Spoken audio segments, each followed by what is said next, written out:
My passion my ഹാപ്പിനെസ്സിലേക്ക് സ്വാഗതം. ഇതെൻ്റെ stitching class 4-മത്തെയാണ്. ഇതിലെ പാർട്ട് 1 കാൽക്കുലേഷൻ ആണ്. ഇതുവരെയുള്ള എല്ലാ സ്റ്റിച്ചിങ് ക്ലാസ്സിൻ്റെയും ലിങ്ക് ഞാൻ ഡിസ്ക്രിപ്ഷൻ ബോക്സിൽ ഇടാം. അതോടൊപ്പം തന്നെ ഒരു ബ്ലോഗും കൂടി ഉണ്ട്. ബ്ലോഗ് എന്ന് ഉദ്ദേശിക്കുന്നത് ഞാൻ ഈ പറയുന്ന കാര്യങ്ങളെല്ലാം തുണി എടുക്കണം, മടക്കണം, ഇന്ന രീതിയിൽ ചെയ്യണം, ഇന്ന കാൽക്കുലേഷൻ ചെയ്യണം എന്നൊക്കെ പറയുന്ന കാര്യങ്ങൾ ഞാൻ മലയാളത്തിനാണ് ഈ ബ്ലോഗിൽ ടൈപ്പ് ചെയ്തേക്കുന്നത്. എല്ലാവർക്കും ഇത് നോക്കുക. നമ്മളൊരു സ്റ്റിച്ചിങ് ബുക്ക് അല്ലെങ്കിൽ ബുക്ക് വായിക്കുന്ന രീതിയിൽ ഞാൻ അതിലെല്ലാം ആഡ് ചെയ്തിട്ടുണ്ട്. ഇഷ്ടപ്പെടുകയാണെങ്കിൽ ഒന്ന് ലൈക്ക് ചെയ്യുക. ഞാനത് നിങ്ങൾക്ക് മനസ്സിലാകുന്നുണ്ടെന്ന് എനിക്ക് അറിയാൻ വേണ്ടി മാത്രമാണ്, ഉപകാരത്തിൽപ്പെടണമെന്ന് അറിയാൻ വേണ്ടിയാണ്. ഇനി നമുക്ക് ക്ലാസ്സിലേക്ക് കിടക്കാം. സിംഗിൾ കട്ട് ഫ്രോക്കാണ്. ഇത് ലെങ്ത് 27 ചെസ്റ്റ് 21 ആണ് എടുത്തേക്കുന്നത്. ഈ ചെസ്റ്റ് മാത്രം കിട്ടി കഴിഞ്ഞാൽ എങ്ങനെ ബാക്കി അളവുകൾ കണ്ടെത്താം എന്നുള്ളതാണ് ഈ ഫ്രോക്കിന്റെ ഇതിൽ ഞാൻ ചെയ്തേക്കുന്നത്. അല്ലാണ്ട് നമുക്ക് ബോഡീന്റെ മെഷർമെന്റ് എടുത്ത് നമുക്ക് ചെയ്യാം. അതെങ്ങനെയാണെന്നുള്ളത് വേറെ വീഡിയോയിൽ കാട്ടിത്തരാം. ഓരോ വീഡിയോയിലും ഓരോ രീതിയിലുള്ള ടെക്നിക്കുകളാണ് ഞാൻ പറഞ്ഞിരുന്നത്. ചെസ്റ്റ് 21 ആണ്. ഇപ്പൊ 0 to 1 അതായത് ഫുൾ ലെങ്ത് പ്ലസ് 3 ഇഞ്ച്. അതായത് 0 to 1 എന്ന് പറഞ്ഞാൽ ലെങ്ത് നമുക്ക് 27 ഇഞ്ചാണ് കിട്ടിയിരിക്കുന്നത്. അതിനൂടെ 3 ഇഞ്ച് തയ്യൽ തുമ്പ് കൂട്ടി ഞാൻ 30 ഇഞ്ച്. 3 ഇഞ്ച് തയ്യൽ തുമ്പ് കൂട്ടണം എന്നില്ല, 1.5 ഇഞ്ച് ആയാലും മതി. ഞാൻ 3 ഇഞ്ച് തയ്യൽ തുമ്പ് കൂട്ടിയത് എന്തിനാന്ന് ചോദിച്ചു കഴിഞ്ഞാല്, കുട്ടികൾക്കാണ് ഉടുപ്പ് തയ്ക്കണേ എന്നുണ്ടെങ്കിൽ നമുക്ക് കൊച്ചു പൊക്കം വെക്കുമ്പോൾ നമുക്ക് ഉടുപ്പിന് ഇറക്കം കുറയുമല്ലോ. അപ്പൊ നമുക്ക് അടിയത്തെ സ്റ്റിച്ച് അഴിച്ചിടാൻ കൂടി കണക്കാക്കിയാണ് ഞാൻ 3 ഇഞ്ച് തയ്യൽ തുമ്പ് കൊടുത്തേക്കുന്നത്. അങ്ങനെ 27 + 3 30 ഇഞ്ച് നമുക്ക് ഫുൾ ലെങ്ത് വേണ്ടി വരും. അടുത്ത് 0 to 3. 0 to 3 എന്ന് പറയുന്നത് ഹാഫ് ഷോൾഡർ ആണ്. അതെങ്ങനെ കണ്ടുപിടിക്കാന്ന് പറഞ്ഞാൽ, ചെസ്റ്റ് നമുക്ക് 21 ആണ് കിട്ടിയേക്കുന്നത്. 21 / 5 ചെയ്യാം. അപ്പം നമുക്ക് 4.2 ഇഞ്ച് കിട്ടും. അതാണ് 0 to 3 എന്ന് പറയുന്നത്. 0 to 5 എന്ന് പറയുന്നത് നെക്ക് വെഡ്ത്ത് ആണ്. അതായത് ചെസ്റ്റ് 21 / 12 ചെയ്യാം.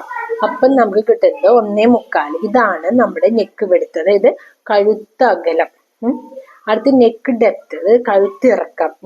5 to 6 എന്ന് പറയുന്നത് ചെസ്റ്റ് / 6 ചെയ്യാം. 21 / 6 ചെയ്യുമ്പോൾ നമുക്ക് 3.5 ഇഞ്ച് കിട്ടും. അടുത്ത് 3 to 4 അതായത് ആം ഹോൾ ഇറക്കം എന്ന് പറയില്ലേ, അത് 0 to 3. അതായത് നമുക്ക് ഷോൾഡർ എത്രയാണോ കിട്ടിയേക്കണേ അത്ര തന്നെ നമുക്ക് ആം ഹോളായിട്ട് എടുക്കാം. അപ്പൊ 4.25 തന്നെ വരും. അടുത്ത് 0 to 2 അതായത് വണ്ണം കണ്ടുപിടിക്കാൻ എങ്ങനെയാന്ന് വെച്ച് കഴിഞ്ഞാല്, ചെസ്റ്റ് നമുക്ക് 21 കിട്ടി. 21 കൂടെ 3 ഇഞ്ച് ലൂസ് ആഡ് ചെയ്ത് അതിനെ നമ്മൾ 4 ഡിവൈഡ് ചെയ്യും. അപ്പൊ 21 + 3 എന്ന് പറയുമ്പോൾ 24 വരും. 24/4 ചെയ്യുക. അപ്പൊ 6 ഇഞ്ച് കിട്ടി. അതിൻ്റെ കൂടെ തയ്യൽ തുമ്പായോ 1.5 ഇഞ്ചും കൂടി ആഡ് ചെയ്യുമ്പോൾ നമുക്ക് 7.5 ഇഞ്ച് കിട്ടി. ഇത് കുട്ടികളുടെ കാര്യത്തിലാണ്. ഇനി വലിയവരുടെ കാര്യത്തിലാണെങ്കിൽ ലൂസ് വേണ്ട, കറക്റ്റ് ബോഡി ഷേപ്പിൽ തന്നെ കിടന്നാൽ മതി എന്നുണ്ടെങ്കിൽ 3 ഇഞ്ച് ലൂസ് ഇടണം എന്നില്ല. ഡയറക്റ്റ് ആയിട്ട് 1.5 ഇഞ്ച് തയ്യൽ തുമ്പ് മാത്രം ആഡ് ചെയ്താൽ മതി. പിന്നെ അടുത്തത് അടിയത്തെ വിരിവ് എന്തോരം വേണം എന്നുള്ളത്. 1 to 7 എന്ന് പറയുന്നത് 0 to 2ന്റെ 2 ഇരട്ടി. 0 to 2 എന്ന് പറഞ്ഞാൽ നമ്മുടെ ഇവിടുത്തെ 1 ആണ്. ഈ വണ്ണത്തിന്റെ 2 ഇരട്ടി ചെയ്യുമ്പോൾ 7.5 × 2 അതായത് 15 ഇഞ്ച്. ഇതൊരു സൈഡിലേക്ക് മാത്രമാണ്. അങ്ങനെ ഫ്രണ്ടിലേക്ക് മൊത്തമായിട്ട് 15 ഇഞ്ച്, 15 + 15 എന്നൊരു 30 ഇഞ്ച് നമുക്ക് ഫ്രണ്ടിലേക്ക് മാത്രമായിട്ട് വേണ്ടി വരും. പിന്നെ 7 to 8 1 ഇഞ്ച് നമ്മളിങ്ങനെ വരച്ച് കേറ്റിന്റെ സൈഡ് ഇങ്ങനെ തൂങ്ങി പോവാണ്ടിരിക്കാനാണ് 1 ഇഞ്ച് കൊടുക്കുന്നത്. ഇത്രയാണ് സിംഗിൾ കട്ട് ഫ്രോക്കിലുള്ളത്. ഇതെല്ലാവർക്കും മനസ്സിലായി എന്ന് വിചാരിക്കുന്നു. എന്തെങ്കിലും ഡൗട്ടും കാര്യങ്ങളുണ്ടെങ്കിൽ എനിക്ക് മെസ്സേജ് ചെയ്യുക. അതുപോലെ തന്നെ നിങ്ങളെ ബാക്കി വീഡിയോസും കാണാം. എന്തെങ്കിലും ഡൗട്ട് ഉണ്ടെങ്കിൽ പറയുക. അതുപോലെ തന്നെ ബ്ലോഗും ഒന്ന് ജസ്റ്റ് ഒന്ന് ചെക്ക് ചെയ്ത് നോക്കുക, എന്താണെന്നെങ്കിലും അറിയാനായിട്ട്. നിങ്ങൾക്ക് അത് ഉപകാരത്തിൽപ്പെടുന്നുണ്ടെങ്കിൽ എനിക്ക് ലൈക്ക് ചെയ്യാം. ഞാൻ ബ്ലോഗ് തുടങ്ങാനുണ്ടായ കാര്യം വെച്ചാൽ, സ്റ്റിച്ചിങ് പഠിക്കുന്ന സമയത്ത് നമ്മൾ ഈ ബസ്സിലൊക്കെ പോകുമ്പോൾ സ്റ്റിച്ചിങ്ങിന്റെ ബുക്ക് കാണുമ്പോൾ ഒന്ന് വാങ്ങിച്ചിട്ട് അത് വായിച്ചൊക്കെ നോക്കാൻ വേണ്ടി ഞാൻ ശ്രമിച്ചിട്ടുണ്ട്. അപ്പൊ അത് നോക്കുമ്പോൾ എനിക്കതൊന്നും മനസ്സിലായിരുന്നില്ല.